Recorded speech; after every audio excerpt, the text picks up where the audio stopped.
This is the presentation now for the 20th Sunday in Ordinary Time, Year A, and it tells us the story of the Canaanite woman and her daughter. So it's also from Matthew's Gospel, as have been the past few weeks, a good number of weeks. The doctrine points, which have not mentioned particularly over the past few weeks, they're always there in the booklet for the catechist to read through. I'm going to share those with you today. Tyre and Sidon were Phoenician cities on the Mediterranean coast. Most of the inhabitants of the district of Tyre and Sidon were pagans. This is where Tyre and Sidon is located. It's present-day Lebanon, actually, now. The woman is also understood to be a pagan, which means that her faith in our Lord was even more remarkable.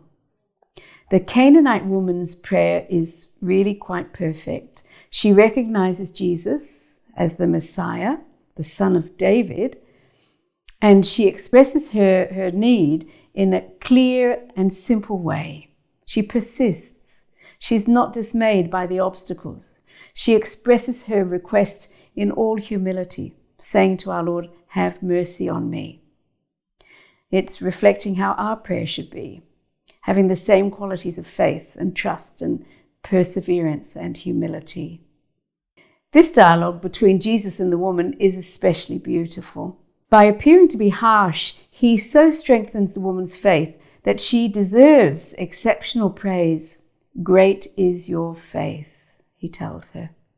So for this presentation, the materials you need are mainly a few of the gospel characters, a few of the Cenacle characters.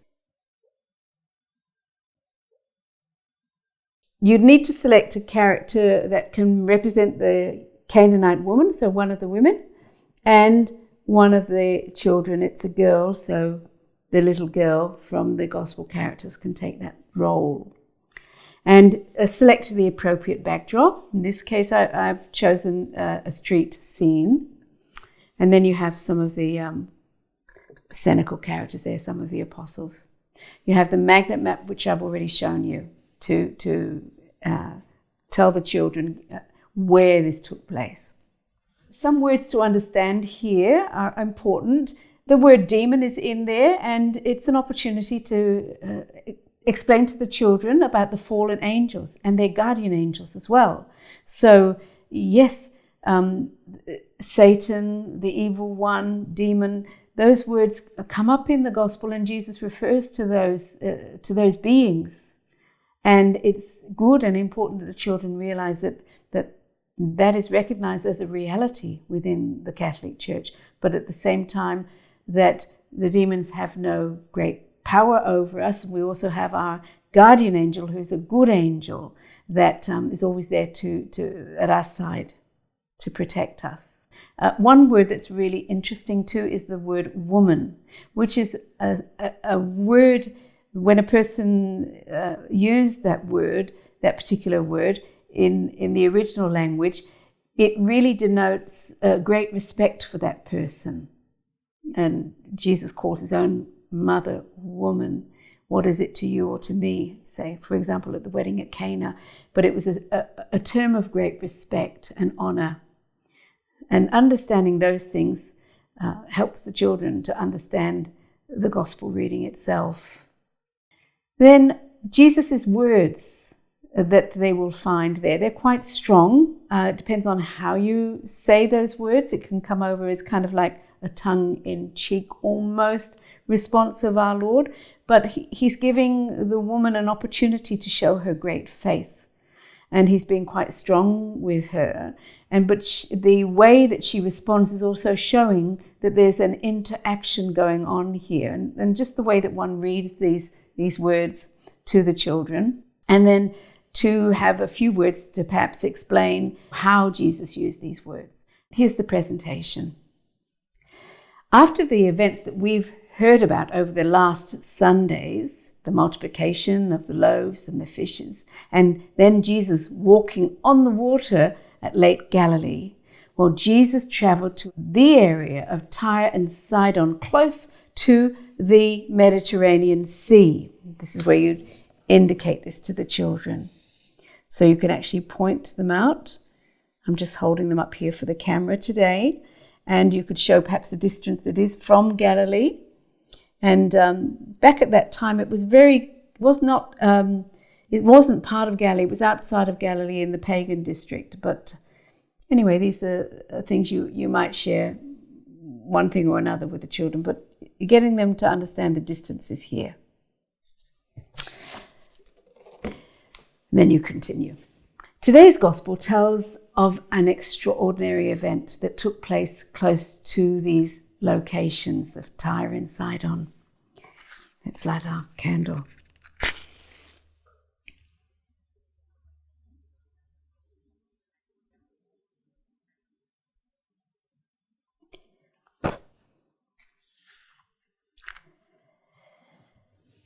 So Jesus left that place and went to the district of Tyre and Sidon.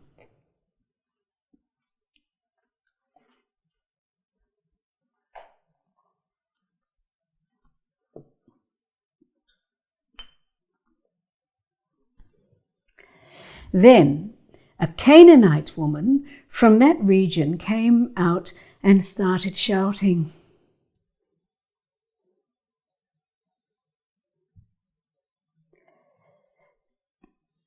"Have mercy on me, Lord, Son of David. My daughter is tormented by a demon."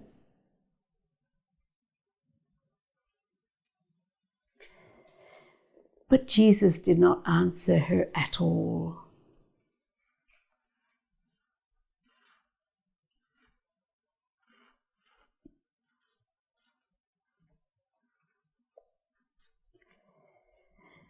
And his disciples came and urged him, saying, "Send her away, for she keeps shouting after us."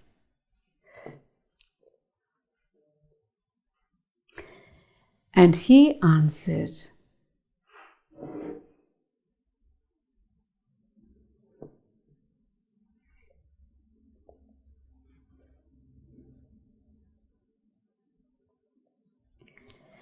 "I was sent only to the lost sheep of the house of Israel."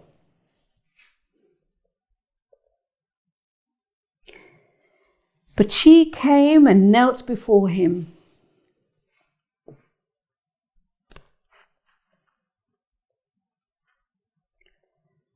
Saying, "Lord, help me." And he answered, "It's not fair to take the children's food and throw it to the dogs."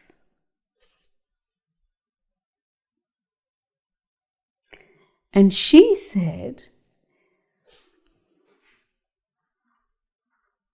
"Yes, Lord, yet even the dogs eat the crumbs that fall from their master's table."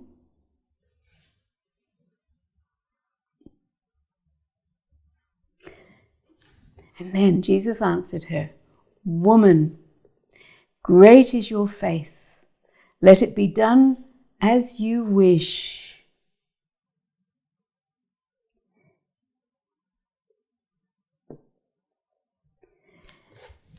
And her daughter was healed instantly.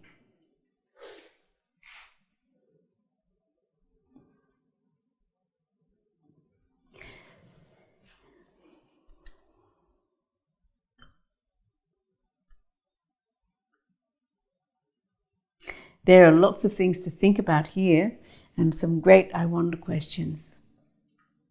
I wonder why this woman came to Jesus and why she kept calling out to Jesus. They'll come up with some good thoughts here, because they are fairly strong words that our Lord is sharing or expressing to this lady. He calls her, by the way, woman.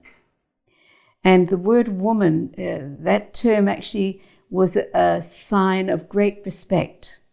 It was a kind of a recognition of the nobility of a person, using that word. I wonder what gave her the courage not to give up. I wonder why Jesus didn't answer straight away. And then if they're young children, to help them engage, perhaps you'd say something like, I wonder what the woman's voice sounded like when she was calling to Jesus. I wonder what her face looked like when she saw that Jesus was helping and helped her daughter. And then one big I wonder question, I wonder why the woman kept on hoping.